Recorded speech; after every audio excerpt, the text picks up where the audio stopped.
Good morning. My name is Christina Santiago, and I'm here today as a survivor, leader, and mentor with One More Child Anti-Trafficking Mobile Team. I am honored to stand here today with Polk County Sheriff's Office and with many other amazing organizations that are continuously fighting for survivors to be seen and heard.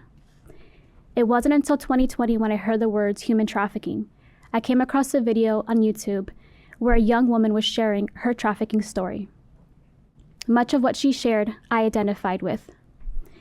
It was like a light switch that went off, and I realized that someone out there, miles away from me, walked in similar shoes. I said to myself, my abuse has a name.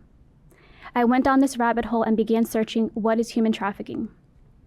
Much of my exploitation took place in high school due to having vulnerabilities, which made me a target for exploitation. I was manipulated, groomed, and through coercion, it led to the start of my trafficking.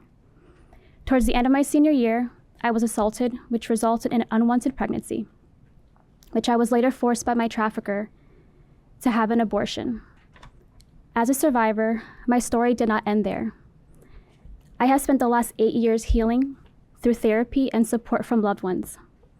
During the last 2 years, I have been given the opportunity to use my experience to better serve other survivors. I am grateful to advocate for other survivors and to use my own personal experience when partnering with law enforcement during these operations.